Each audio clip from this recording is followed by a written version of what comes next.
अपने कार्यक्रम को सर मैं आपसे एक्सपेक्ट भी कर रही थी, क्योंकि सोशल मीडिया हैंडल कर ही रहे हैं सर भी। तो नेचर ऑफ प्रेस में तो ये चैलेंजेस बहुत आ गए हैं और इसको समझना होगा ताकि विश्वसनीयता बनी रहे। अब मैं यहाँ मीडिया से वक्ताओं को ये कॉल करूंगी, शब्द बोलूंगा। माननीय मंत्री महोदय, अपर सचिव महोदय, बहुत ही महत्वपूर्ण विषय पर आज राष्ट्रीय प्रेस दिवस के मौके पर हम लोग चर्चा करने के लिए इकट्ठा हुए हैं। आज का जो ये दौर है इसमें मीडिया की क्या भूमिका होनी चाहिए। अपर सचिव महोदय ने कई बातों की चर्चा की और खासकर उन्होंने कहा कि आज का जो समय है निश्चित तौर पर चुनौतीपूर्ण दायित्व है हर मीडिया कर्मी के लिए सोशल मीडिया के इस जमाने में। और उन्होंने कहा कि अर्ध सत्य नहीं होना चाहिए। बात सही है, लेकिन मैं यहाँ पर इस बात की चर्चा करना चाहूंगा, अगर हम खबरों को खबरों के रूप में पेश करें, जनता के सामने लाएं, तो हम अपनी वैचारिक मान्यता जो है उन खबरों के साथ नहीं जोड़ें, तो निश्चित तौर पर खबरों की सच्चाई के साथ हम जनता से रूबरू होंगे। क्योंकि आज का जो ये दौर है मेन स्ट्रीम मीडिया के लिए बड़ा चैलेंज है सोशल मीडिया। आज संशय के दृष्टिकोण से, संशय से लोग देखते हैं मेन स्ट्रीम मीडिया को। इसकी कई वजह भी हैं और वजहों में जानने की जरूरत नहीं है, क्योंकि यहाँ पर सभी लोग जो हमारे साथ बैठे हुए हैं सभी परिपक्व पत्रकार हैं, मैच्योर्ड हैं और जानते हैं परिस्थितियों को बेहतर तरीके से। आज कई परिस्थितियां सामने आई हैं मीडिया के सामने, और सबसे बड़ी बात यह है कि जब प्रिंट मीडिया का दौर आया तो बाद में इलेक्ट्रॉनिक मीडिया में जब कैमरे का आविष्कार हुआ तो टीआरपी का दौर भी आया।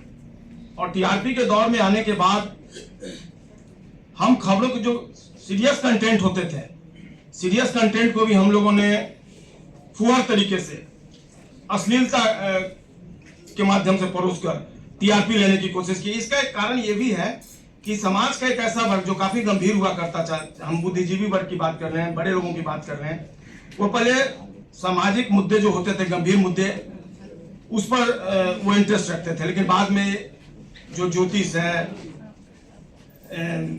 धन कर्मकांड से जो रिलेटेड इशू है, उसको लोगों ने देखना शुरू कर दिया। तो जो एक दौर चला कह सकते हैं कि टीआरपी का, उससे भी डिटोरिएशन आया। आपको याद होगा सुशांत सिंह राजपूत का वो मौत प्रकरण जो 2 महीने तक मीडिया के लिए ब्रेकिंग न्यूज बनता रहा। बाद में क्या फैक्ट आया उसमें, मेन स्ट्रीम की मीडिया जो थी उसको, जो बड़े बड़े चैनल्स थे, उनको भी माफी मांगनी पड़ी। तो हमें इन सब चीजों पर ध्यान देना होगा।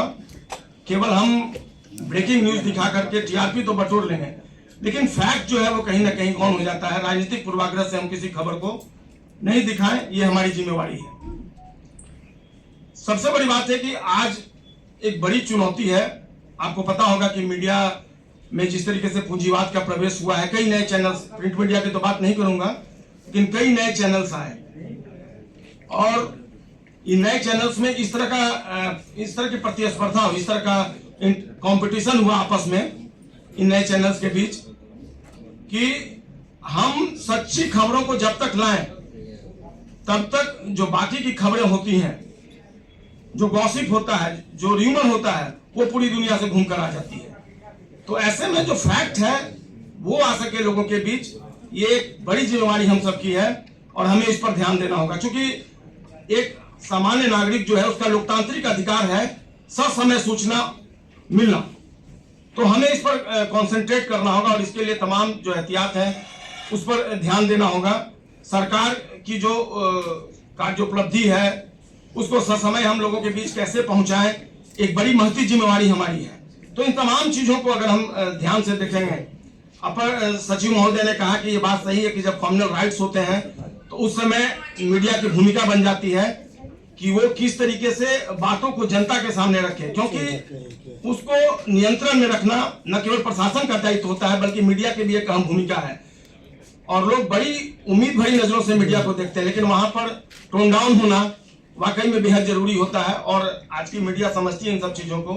कई बार मीडिया का पॉजिटिव रोल हमने देखा है और कहीं ना कहीं प्रशासन के लिए वो मील का पत्थर भी साबित होता है वो सहयोग, और फिर हम ऐसी घटनाओं पर नियंत्रण करने में कामयाब और सफल हो जाते हैं। तो कहने का तात्पर्य है कि जो मौजूदा समय है पहले की तुलना में चुनौतियां अधिक बढ़ी हैं और इन चुनौतियों में हम सबका दायित्व है